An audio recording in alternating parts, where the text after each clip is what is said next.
Ronald Acuña Jr. reportedly has permission from the Braves to play winter ball in Venezuela this year. Good idea or bad idea? Let's talk about it.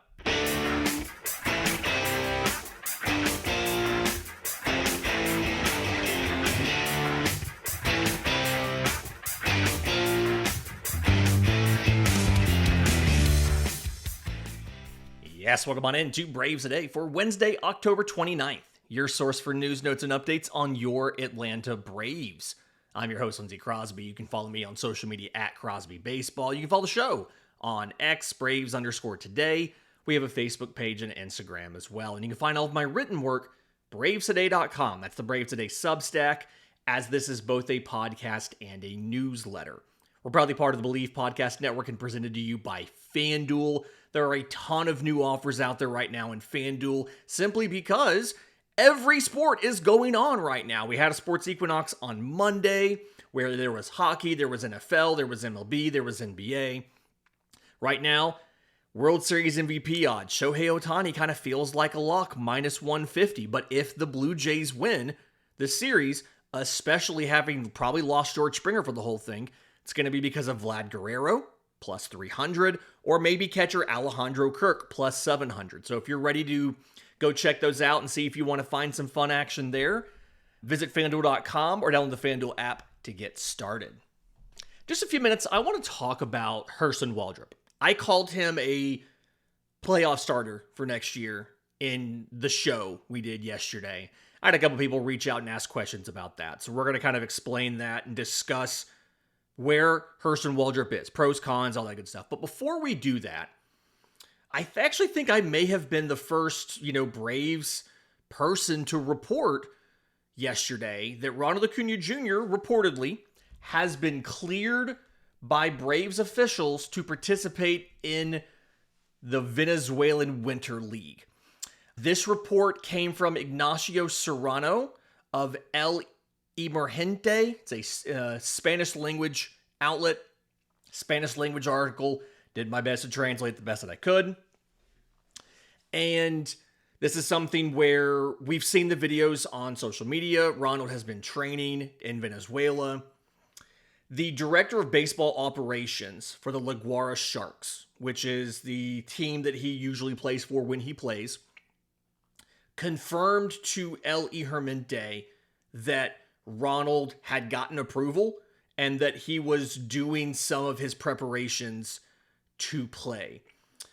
And apparently, the reason that Atlanta gave permission for Ronald to play in Venezuela this winter, because the way that this works is things like LIDOM, which is the Dominican Winter League, the Venezuelan Winter League, all that stuff, Puerto Rico, these are all partner leagues with MLB, meaning they can get access to MLB players who are under contract with their clubs. The flip side of that is the players are required to get permission. If they are not free agents, they're required to get permission from their existing club.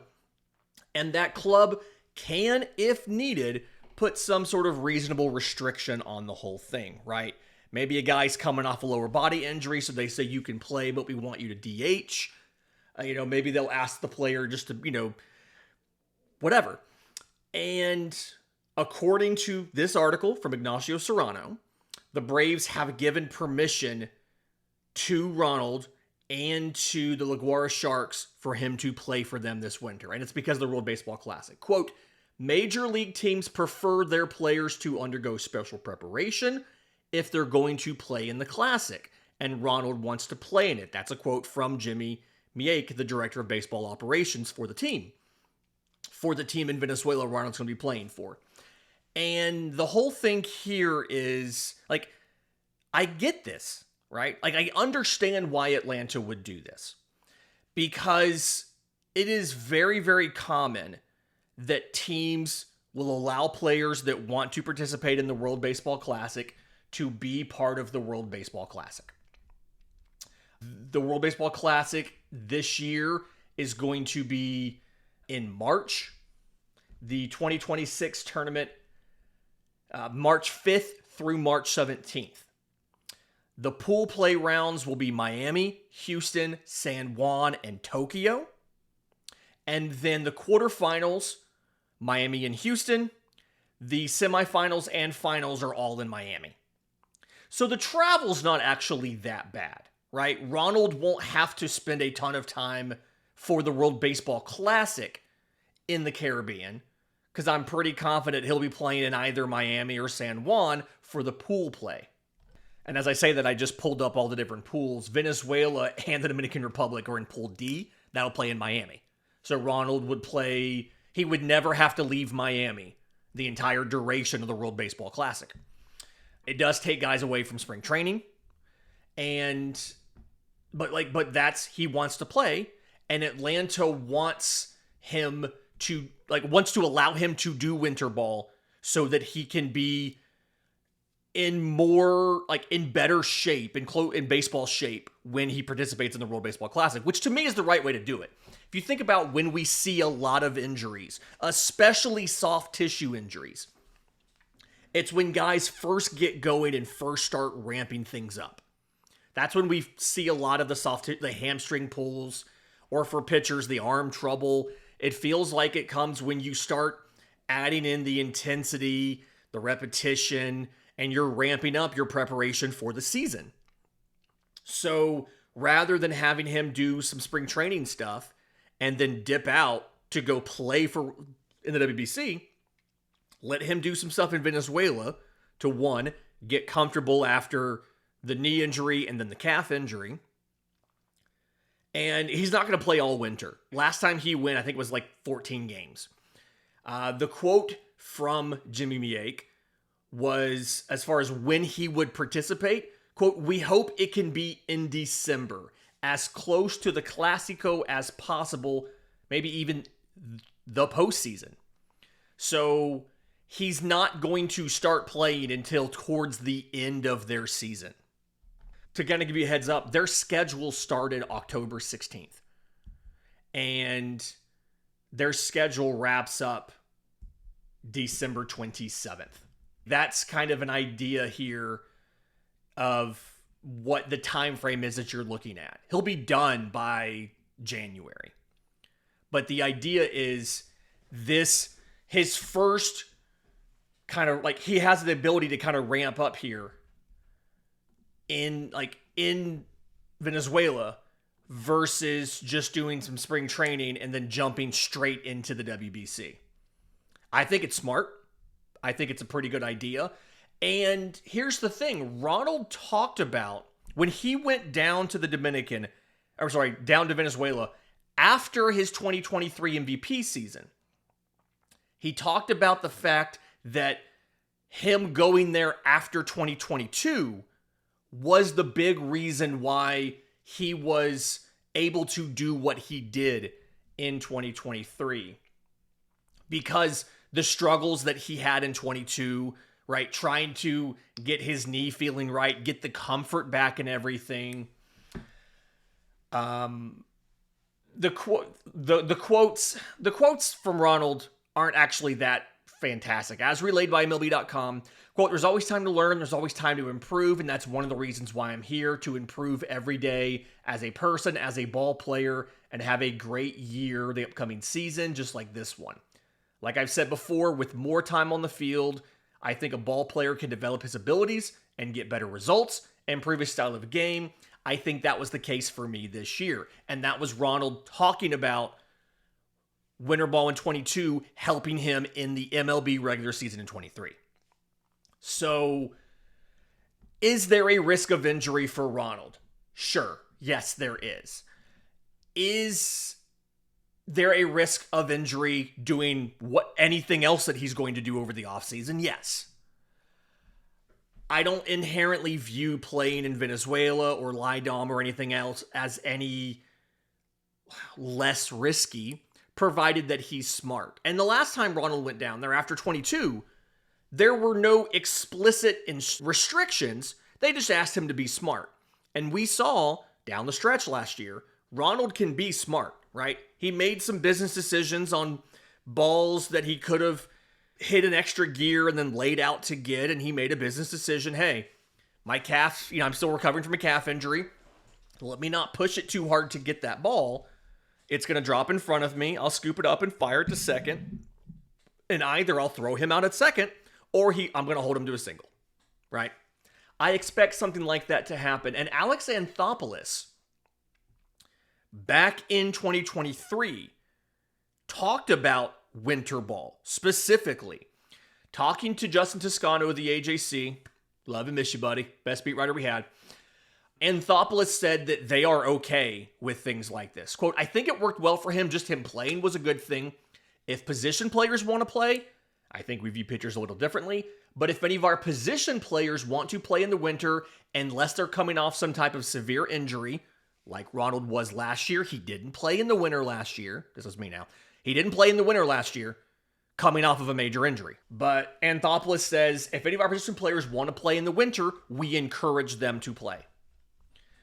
It is not hard, or correction, it is not that significant of a deal to play in 10, 15 games. And if Ronald comes in close to the Classic, he might be playing in 5 games. The idea, though, is one, it gives him something to work towards, right? Incremental goals. And it gives him the opportunity, kind of like he had after 22, to see where he is health-wise, to see where he is from a comfort perspective, and to see, hey, here's what I can or can't do. And to me, that's a big deal. So as much as I am concerned over could he potentially get hurt there or in the WBC, as much as I'm concerned about there's a lot of political instability in Venezuela. This is not a politics podcast. We're not getting into that. But the point is, as much as I'm concerned about some of those things, we're at the point of, I don't think this is going to hurt. The risk is there, yes. But I think in the long run, this isn't going to hurt. And this is probably going to do nothing but help, as well as it keeps the player happy. And I do think, Atlanta fans who want Ronald to play his entire career in Atlanta, I do think things like this matter. These are the little things that guys think about. And things like this do matter. So, soon as we find out when Ronald's going to actually start playing, I'll relay that info, as well as how you can watch these games. Typically, MLB has an arrangement where you can stream these games in some fashion. Could be through the team's websites or through Facebook. Sometimes it's through the league, especially when they get to the playoffs. You can stream those games. And honestly, every winter, once the World Series ends, I'm turning on a lot of random streams of LIDOM and Venezuelan and Puerto Rican Winter League games, even though I don't speak a ton of Spanish, just because it's kind of enjoyable to watch baseball all of the time. I always want to be watching baseball. That's my goal. In just a minute, let's talk about Hurston Waldrep. Is he a postseason starter? Is there a sophomore slump to worry about? We'll talk about that next, right here on Braves Today. But first, today's episode is brought to you by our friends at Delete Me. Delete Me makes it easy, quick, and safe to remove your personal data at a time when surveillance and data breaches are common enough to make everyone vulnerable. It feels like every month I get another letter in the mail or another email that says, hey, this company you've never heard of, that you've never done business with, just had a data breach and all your info was in there, and now you've been a victim. But here's 3 free months of credit report monitoring, so that you don't sue us. It happens all the time, and half these companies I've never done business with. But the information's out there. That's where Delete Me comes in. So take control of your data and keep your private life private by signing up for Delete Me now at a special discount for our listeners. Get 20% off your Delete Me plan when you go to joindeleteme.com/HIT and use promo code HIT at checkout. The only way to get 20% off, joindeleteme.com/HIT. Use promo code HIT. Welcome back to Braves Today. Lindsay Crosby. Let's talk about Hurston Waldrep, okay? Because in yesterday's show, when I was talking about do you add a starter or not, one of the things that I brought up was that I considered Hurston Waldrep to be a playoff caliber starter, because I put everybody in 2 buckets. Would you let this guy start game 3 of a postseason series or not? Like, if you had to pick, is this guy penciled in for game 3, or would you really rather not do it? And I put Waldrep in that group. and there was a little bit of question about it. So let's talk about why I think he's in there, what the reasons are why you might not want to put him in there. And as a reminder, 2024 was not great for him, okay? 2 major league starts, 7 innings, 8 walks, 13 runs. Then he went on the injured list with an elbow issue. A lot of the prospect ranking services dropped him from like number 1 or number 2. I think Baseball America and Fangraphs both had him as like the organization's number 6 prospect entering last season. And then he stumbled to start the year, right? He had an ERA over, I think it was over 7 in the first 6-7 starts of the year. And he made 2 significant changes, okay? I'm not going to go into super deep detail. We've done that on both of them on here and on the newsletter. But he adjusted his mechanics and he added more pitches. So adjusting the mechanics, he always had a really big leg kick. He was gathering a ton of momentum to get to the plate. And so a big leg kick, like his knee would come up to like his chest, right? And then when he was delivering to the plate, he had a lot of extra lateral movement in his momentum. So on his follow through, he'd like fall off to the first base side. So he did a lot of work to fix that. We broke it down in early May here on the podcast and on the newsletter. Lowered the leg lift, worked on that lateral movement to kind of redirect it towards the plate. Okay. Helped him throw a lot more strikes. From then, the next thing that he did was he added both a sinker and a cutter. We've talked about this before. His fastball, dead zone fastball, as in it does exactly what you think it's going to do, right? Like it looks exactly like you expect it to look when it comes in as a batter.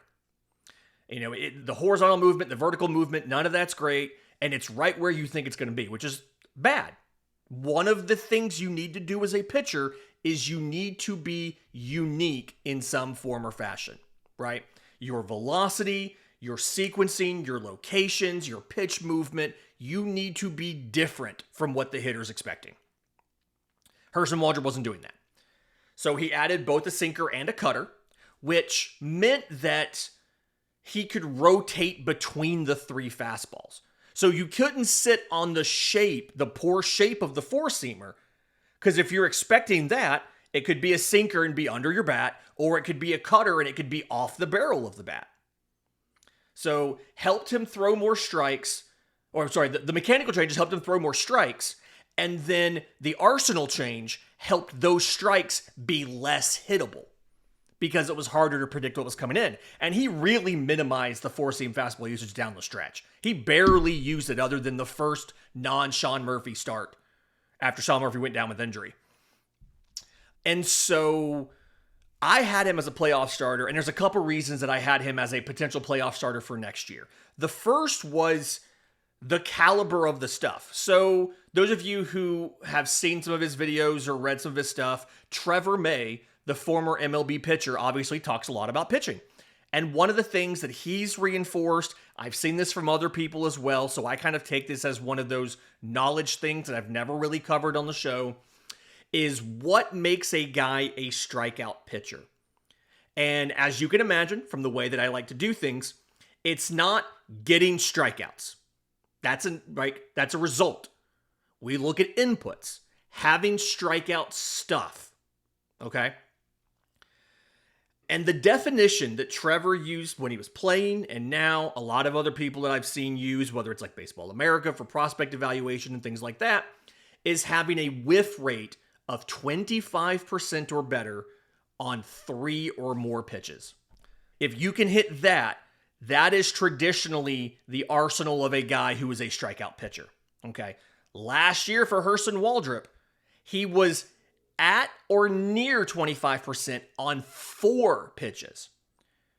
The splitter was at 45.4% whiff rate, which is just nuts. Almost every other swing was a miss on the splitter. The curveball, 38.7%. The 4-seamer, 25%. Some of that was just people weren't expecting it because it's not very good. And he would use it sparingly, but when he used it, he'd get whiffs with it. And then the slider at 24.5%. Not technically 25%, but very close. If he threw one more and it was a whiff, he probably would have ticked over to 25%, right? So the stuff in and of itself is pretty decent. And that's also with the caveat of he doesn't really use the slider as much as he could.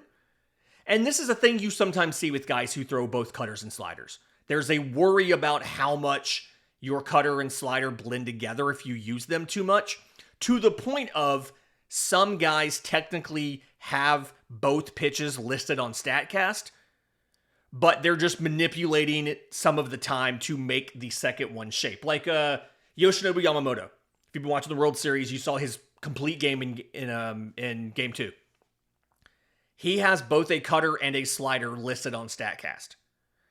It's really just one pitch, and the difference is how hard he throws it, and that's really about it. So it's technically two pitches because there's groups of it in two distinct velocity bands, but the grip is the same. It's just he takes a little bit off of the slider to get a little bit more movement versus the cutter, right? Waldrep has a cutter and a slider, and they are separate pitches. He doesn't use the slider, I think, probably enough, and I want to get to that in a minute. But the stuff is good. That's the point I'm trying to make there. The stuff is good for Hurston Waldrep. So one of the reasons why I have him as a playoff starter is he has the ability to get swing and miss with multiple pitches in his arsenal, okay? Number two is his ability to stack up a workload, okay? One of the things we mentioned yesterday was it's not only about getting through the regular season, it's getting your guys to the postseason with enough left in the tank to be successful. And Hurston Waldrep has a history of being able to add innings. 90 innings his sophomore year at Southern Miss. He transferred to Florida. He threw 101 2/3 innings at Florida. They went all the way to the College World Series in Omaha. They went to the finals. So he was pitching through late June. Got drafted mid-July. Went into Atlanta's minor league system and led all draftees in both strikeouts with 41 and innings in 29 1/3. So he finished the year with 131 innings. He added 41 innings. So he added like 40% of his innings total from his sophomore year to his junior year when you count both college and the pros in the longest season of his life, right?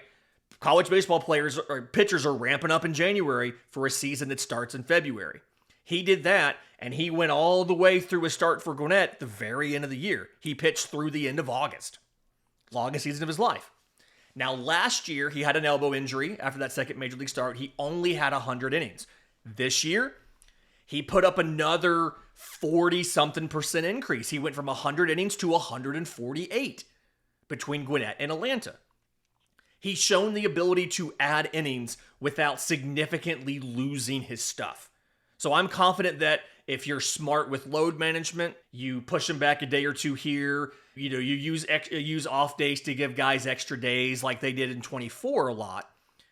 You can get Hurston Waldrep to 165 innings or whatever. He'd be qualified for the ERA title, and he should still have some left in the tank for October. So that's a reason I have him as a playoff starter. And the last reason is those changes that I mentioned earlier. Right? The mechanical changes, the arsenal changes. He did all of those during the season. And so a guy being able to make significant improvements, including to something that's like fundamentally basic as his delivery and his pitch mix, being able to do it in the season gives me a little bit of faith that he'll be able to improve and he'll be able to make other changes that are needed in season next year if he struggles, right? We saw Spencer Schwellenbach add a sinker at the major league level. He played around with it in a bullpen a little bit and then threw it in a game, and it was a good pitch. I'm not quite saying Hurston Waldrep's on that level, but the ability to rapidly, try something new and it work and implement it in season, like that's a big deal. And I do think that's something positive to help you feel like, yes, he could potentially be a postseason starter in 26. But it's not a lock. Let's talk about some of the reasons why you shouldn't put him in that bucket. We'll do that next, right here on Braves Today. But first, today's episode is brought to you by our friends at Encase Cards. I love these guys. Custom card manufacturer. Really cool business model here. You upload your source photos. The obvious usage is youth sports, but it can be for anything. Favors for your wedding party. This can be how you ask people to be in your wedding party.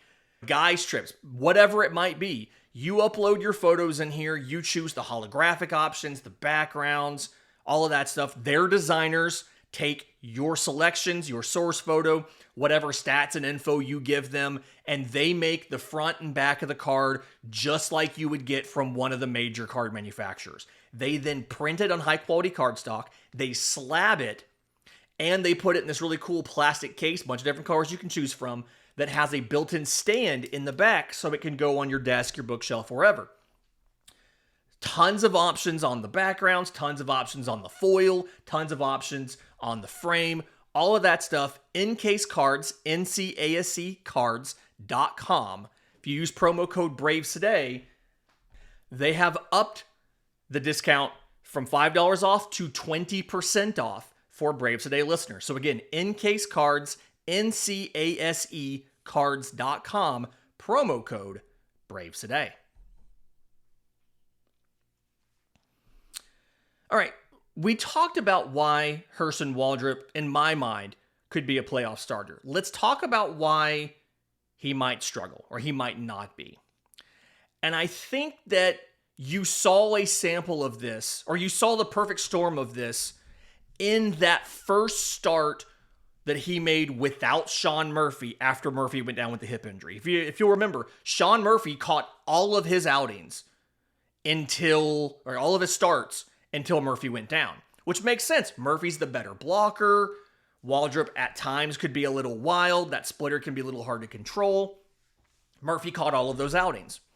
Baldwin had to catch this one on September 12th against the Houston Astros. They tagged him for 8 runs on 8 hits in less than 5 innings. And this was really the perfect storm of him having an off night and them having a really good game plan against him. One, he was off a little bit that night. He did not throw a ton of strikes. He just was struggling to find a pitch that he could reliably throw for strikes, which was the big issue. He actually allowed 6 runs on 8 hits. He was replaced by Dane Dunning with 2 outs, and the last 2 runs scored on a Dunning hit. He only gave up 1 homer, but 17 balls in play, 8 of them were hard hit, including 3 on the splitter. 5 of the 8 hits came before Waldrep got to 2 strikes. And that is the big deal here. Hurston Waldrep's whole game plan is, I'm going to use everything that I'm sitting on, all 3 of these fastballs. I'm going to use this slider. I'm going to use this curveball, everything to get you to 2 strikes. And when you have 2 strikes, I am going to splitter you to death. Okay? StatCast has this really cool thing. If you're watching on YouTube, I have it on the screen now. If you are not on YouTube, this is available over at bravestoday.com in the newsletter article from today. But it's called Pitcher Plinko. And what they do is they show you in each count what that pitcher likes to throw. And when you look at Hurston Waldrep's Pitcher Plinko, it is very, very clear. Any situation with 2 strikes, he is predominantly throwing a splitter. 1-2, he's using a splitter over 85% of the time. 0-2, he's using a splitter almost 90% of the time. He is going to the splitter almost all of the time. But in just about every other situation, it's like his 3rd or 4th pitch. Hurston Waldrep's game plan is to get you to 2 strikes using everything that he has. And when he gets you to 2 strikes, he is using that splitter to put you away. And so what Houston did that day is Hurston just swung early. He was also, I mentioned it, his control was a little off. 48 strikes and 84 pitches, like 45% of his pitches were in the strike zone, okay? But they were just, if it didn't look like it was in the zone, they were just taking, and if it was in the zone early in the count, they were swinging early and often. And they were getting good contact on these pitches, and they knocked them out of the game before the end of the 5th inning. Homer to Zach Cole, first pitch. Again, 5 of the 8 hits prior to 2 strikes. And so the question here is, one, why didn't more people try to do this? Like, why didn't other teams pick up that was the plan against Hurston Waldrep? But how does he adjust to that situation? That outing, he was more concerned with just trying to survive. He didn't have his fastballs, any of them really. He had practically stopped throwing the 4-seam fastball at that point. He brought it back in that game. What was it, like 8 or 9 times or something? Like that was the only game after like the end of August where he still threw the 4-seam fastball. So how does Hurston Waldrep adjust to this situation? Does he start throwing some splitters early, hoping that they think it's a first pitch fastball and they swing over it? Does he go to splitters on like 1-1 and then on a 2-strike count, then throw a curveball or a slider or something? Does he ramp up slider usage? Like, he's going to have to figure out the adjustment here. And I really feel like we haven't yet seen that potential sophomore slump of, we now have a scouting report on you. How are you going to adjust? So like, that's a reason. And one of the responses that I got talked about that. Like, he doesn't have the track record of major league success. And that does at times matter, because to be successful in the major leagues, this is a hurdle you had to already get over, right? They figured out what you do well. They adjusted to you. You had to figure out how to adjust to the adjustment to still be successful. And if you can't adjust to the adjustment, you're probably going back to AAA. So Hurston Waldrep has to figure out how he's going to adjust to this situation. And so that's a reason to be a little cautious. And then I think if you kind of drill in a little bit differently on this as well, in general, he's just not great at getting chase. He had an 8th percentile mark of 24.5% when it comes to chase. Like, bottom 8% in baseball at getting guys to chase his stuff out of the zone. Some of that is he doesn't have an established history of being able to throw strikes. So that's going to naturally tick up a little bit. But at the same time, he also, he is reliant on getting you to swing at a pitch that you think is in the zone, or getting you to swing at his splitter to put you away because you're protecting the zone because he got ahead of you. That is his whole game plan. And I'm really curious to see how teams attack him, and I'm really curious to see how teams adjust. I personally, based on how he adjusted during the season last year, the mechanical stuff, the arsenal changes, and how he deployed them, how he was really good at mixing up sinker usage with cutter usage. He didn't do a thing where he'd ride a cutter for 3 or 4 games and then it stopped working and he'd flip over to the sinker for 3 or 4 games. There was times when the sinker's the predominant fastball in one game, the cutter wasn't in the next, then it was the sinker, then it was the cutter. Like, he was really good at mixing everything up. One, how much of that was Sean Murphy versus how much of that was Hurston Waldrep. But because his ability to make these adjustments, both start to start and over the course of the season, I'm confident that he'll be able to abbreviate or cut off any sort of sophomore slump he could have, and health permitting, be a postseason guy for Atlanta in 2026. I want to know what you think. If you're listening on audio, I'm on social media at Crosby Baseball. Heck, you can email me, contact@bravestoday.com. If you're watching on YouTube, leave a comment down below. Also, while you're here, subscribe to the channel, hit the notification bell. That'd be great. I dropped that Ronald Acuña Jr. news as a short yesterday morning before we did anything with it on the show. So anybody who had notifications turned on, I actually think I got that out before I got the tweet up. So anybody who has notifications turned on for YouTube, you got that news. I'm pretty sure that was the first, again, anybody on the Braves beat was talking about Ronald and Winter Ball. So there you go.